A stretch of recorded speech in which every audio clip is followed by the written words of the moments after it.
Hi all, and welcome to the channel. If you aren't already, please hit that subscribe button to prevent any future hauntings. If you are new to the channel, in this series I like to see what influenced the developers of the popular video game Phasmophobia. Today's video, we will be going back to ancient Japan to investigate the lore behind yokai. But before we do, let's see what Phasmophobia has to say about the yokai. Yokai are best known as common ghosts that are attracted to human voices. Typically, yokai can be found hunting family homes. Its strengths. Talking near a yokai will anger it, increasing its chance of an attack. Its weaknesses. When hunting, a yokai can only hear voices close to it.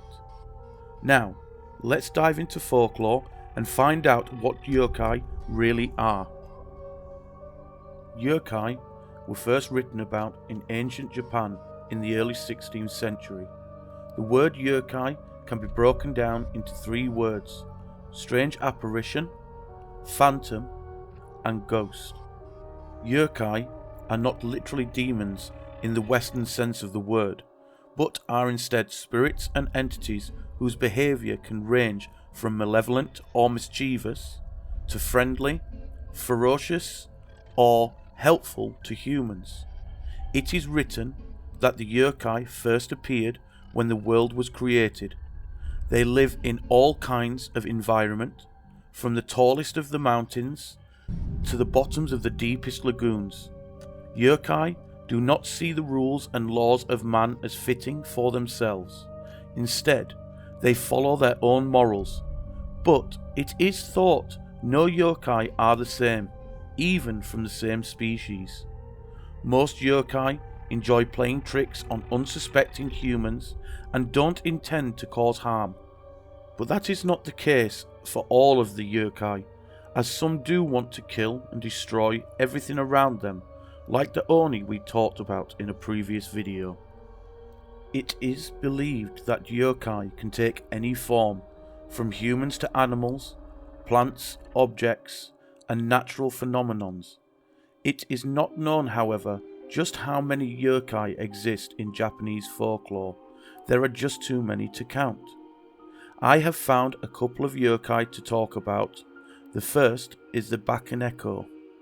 The Bakaneko are one of the more well-known and common yokai. Maybe you have seen one and just didn't know. All Bakaneko start off as the same, as an ordinary house cat or cats on the streets. Legends say that when a cat becomes 13 years old, it will start to become a Bakaneko, but only if it is wise enough. It is believed that after spending years and years around humans, it is able to speak and chooses to walk on two legs. But don't think you will find your cat doing this, because Bakanekos do not want to be detected. The most powerful of the Bakaneko grow a second tail and transform into very powerful yokai known as Nikomata. Japanese people used to believe you could tell how wise your cat had become by how long its tail had grown. This is where things took a turn for the worse for the cats of Japan, because Japanese people feared their cats would become a Bakaneko, so decided to crop their cats' tails to prevent them from changing. In extreme cases, it was a common practice to predetermine how long the cat would live, always killing it before the age of 13. The reasons for doing this? Well, you would have to understand cats back in ancient Japan were not seen as pets, but a tool to stop rats and other vermin. Because of this, cats weren't treated so nice, so when changed into a Bakaneko, they would curse and torment the families that they lived with. Bakaneko could reanimate dead bodies to scare the living, produce fireballs out of nowhere to burn down homes, or hypnotize you into doing what it desired.